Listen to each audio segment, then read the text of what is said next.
नमस्कार। आज हम बात करेंगे केंद्रीय गृह मंत्री अमित शाह की हालिया बयान पर, जिसमें उन्होंने नक्सलवाद के खिलाफ चल रही लड़ाई के अंतिम चरण की बात कह दी है। यह बैठक वहाँ एक हुई जिसमें वामपंथी उग्रवाद से प्रभावित राज्यों के मुख्यमंत्रियों के साथ बैठक हो रही थी।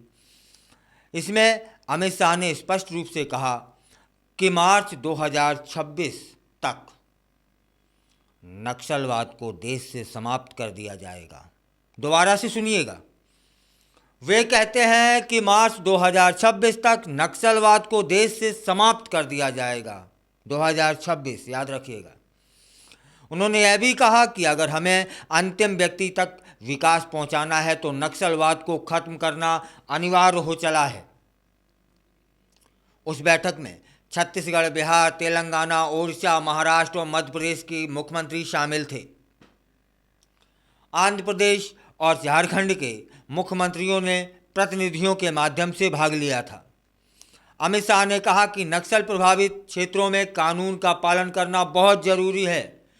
वे कहते हैं कि पिछले 30 वर्षों में पहली बार वामपंथी उग्रवाद से मरने वाले लोगों की संख्या 100 से कम रही है।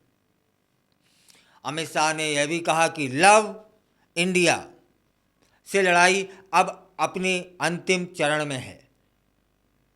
पुरानी समस्या से मुक्ति पा लेंगे।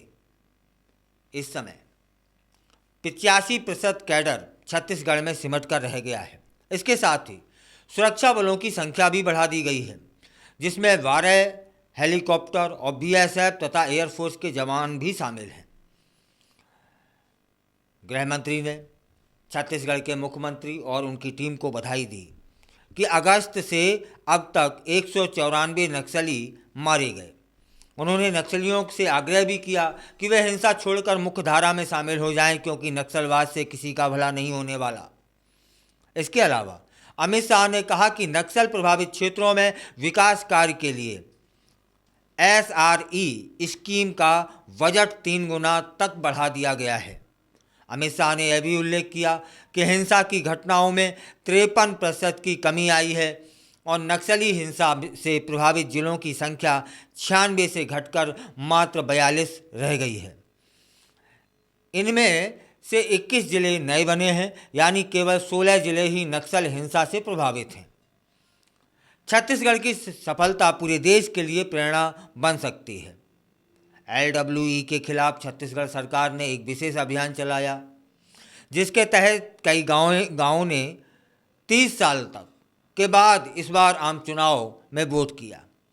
इस संदर्भ में अमित शाह ने सुरक्षा बलों और NIA को सक्रिय करने की बात कही, ताकि वित्त पोषक को रोकने के लिए आक्रामक रणनीति लागू की जा सके।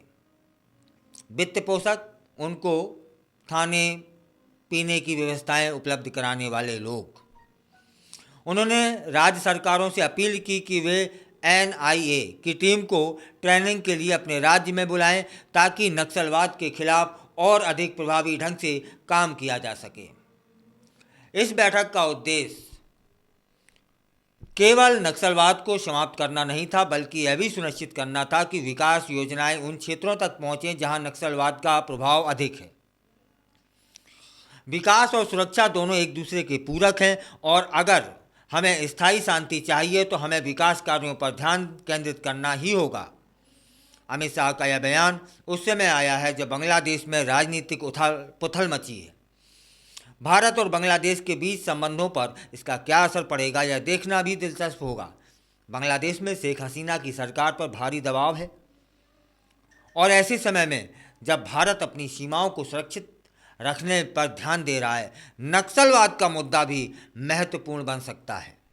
आखिरकार यह कहना गलत नहीं होगा कि भारत सरकार नक्सलवाद को समाप्त करने के लिए दृढ़ संकल्पित है, और इसके लिए सभी आवश्यक कदम उठाए जा रहे हैं। अगर अमित शाह का दावा सही साबित होता है तो यह निश्चित रूप से एक महत्वपूर्ण उपलब्धि होगी, जो देश की सुरक्षा और विकास दोनों को सुनिश्चित करेगी।